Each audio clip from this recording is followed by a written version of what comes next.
കോൺഗ്രസിനെ പ്രതിക്കൂട്ടിലാക്കി തിരുവഞ്ചൂരിന്റെ ശബ്ദരേഖ. പാർട്ടിയിലെ ആഭ്യന്തര പ്രശ്നങ്ങളിലും നേതാക്കളുടെ ആത്മഹത്യകളിലും പ്രതിരോധത്തിലായ വയനാട് കോൺഗ്രസ് നേതൃത്വത്തെ കൂടുതൽ പ്രതിരോധത്തിലാക്കി തിരുവഞ്ചൂർ രാധാകൃഷ്ണന്റെ ഓഡിയോ ക്ലിപ്പ് പുറത്ത്. വയനാട് മുൻ DCC ട്രഷറർ NM വിജയൻ ആത്മഹത്യയിൽ കോൺഗ്രസ് നേതൃത്വത്തെ വിമർശിക്കുന്ന തിരുവഞ്ചൂരിന്റെ ഓഡിയോ ക്ലിപ്പാണ് പുറത്തുവന്നത്. രാഷ്ട്രീയത്തിൽ നേരും നെറിയും വേണമെന്നും വിജയന്റെ കുടുംബത്തിന്റെ പ്രശ്നം പരിഹരിക്കാൻ ഇടപെടൽ വേണ്ടതായിരുന്നുവെന്നും തിരുവഞ്ചൂർ പറയുന്നുണ്ട്. വിജയന്റെ കുടുംബാംഗങ്ങളുമായി നടത്തിയ കൂടിക്കാഴ്ചയിലെ സംഭാഷണങ്ങളാണ് പുറത്തു വന്നത്. വാക്കു പറഞ്ഞവർക്ക് പാലിക്കാൻ മര്യാദയുണ്ടായിരുന്നു. സെറ്റിൽമെന്റ് പാലിക്കാൻ വേണ്ടിയാണ് ഉണ്ടാക്കിയതെന്നും ചതിക്കാൻ വേണ്ടിയല്ലെന്നും തിരുവഞ്ചൂർ പറയുന്നു. സിദ്ദിഖ് പറഞ്ഞ ഒരു കാര്യവും ഇതുവരെ നടന്നിട്ടില്ല. പിന്നെ എന്തിനാണ് ഈ കാര്യം മാത്രം നടത്താൻ ശ്രമിച്ചത്? തരികിട പണികളോടൊന്നും താൻ യോജിക്കില്ല. പരാതികൾ കൊടുത്താൽ അത് കേൾക്കാൻ തയ്യാറാകണം. എന്തെങ്കിലും പ്രശ്നങ്ങളുണ്ടെങ്കിൽ പരിഹരിക്കണമായിരുന്നു.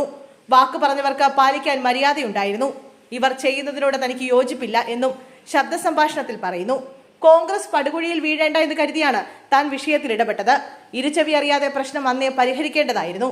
വിജയന്റെ കുടുംബം പറയുന്നതിനോട് 100% യോജിക്കുന്നു എന്നെല്ലാം തിരുവഞ്ചൂർ പറയുന്നത് ഓഡിയോയിൽ കേൾക്കാം. വിജയന്റെ കുടുംബം തന്നെയാണ് ഓഡിയോ പുറത്തുവിട്ടത്. NM വിജയന്റെ ആത്മഹത്യയുമായി ബന്ധപ്പെട്ട കാര്യങ്ങൾ അന്വേഷിക്കാൻ KPCC നിയോഗിച്ച സമിതിയുടെ അധ്യക്ഷനായിരുന്നു തിരുവഞ്ചൂർ. കരാർ രേഖ തരില്ലെന്ന് പറഞ്ഞതിനു ശേഷം കുടുംബം തിരുവഞ്ചൂരിനെ കോട്ടയത്ത് പോയി കണ്ടിരുന്നു. അതിന്റെ ഓഡിയോയാണ് NM വിജയന്റെ കുടുംബം പുറത്തുവിട്ടത്.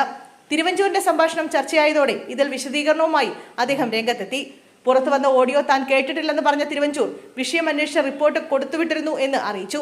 അത് പുറത്തുവിടണോ എന്ന് തീരുമാനിക്കേണ്ടത് നേതൃത്വമാണെന്നും അദ്ദേഹം പറഞ്ഞു. പരിഹരിക്കാൻ കഴിയുന്ന കാര്യങ്ങൾ ചെയ്യാമെന്ന് അറിയിച്ചിരുന്നു. സിദ്ദിഖിനെ വിശ്വസിക്കരുത് എന്ന് പറഞ്ഞിട്ടില്ല. സഹപ്രവർത്തകരെ കുറിച്ച് അങ്ങനെ ഒരിക്കലും പറയില്ല. റിപ്പോർട്ടിലെ കുറെ കാര്യങ്ങൾ നടപ്പാക്കിയെന്നതാണ് വിശ്വാസം. എന്നാൽ എന്തൊക്കെ നടപ്പാക്കിയെന്ന് അറിയിച്ചിട്ടില്ലെന്നും വ്യക്തമാക്കി. കൂടാതെ വയനാട് പാർട്ടിക്കകത്ത് ചില ഇഷ്ടക്കേടുണ്ടെന്നും പാർട്ടി അത് പരിഹരിക്കുമെന്നും അദ്ദേഹം പറഞ്ഞു. ഡിസംബർ 25-നാണ് DCC ട്രഷററായിരുന്ന NM വിജയനെയും മകൻ ജിജേഷിനെയും വിഷം കഴിച്ച് ഗുരുതരാവസ്ഥയിൽ ആശുപത്രിയിൽ പ്രവേശിപ്പിച്ചത്. 27-ന് ഇരുവരും മരിച്ചു. ഇതിനുശേഷം പുറത്തുവന്ന NM വിജയന്റെ ആത്മഹത്യാക്കുറിപ്പും അനുബന്ധ തെളിവുകളുമാണ് കോൺഗ്രസ് നേതാക്കൾക്ക് കുരുക്കായത്.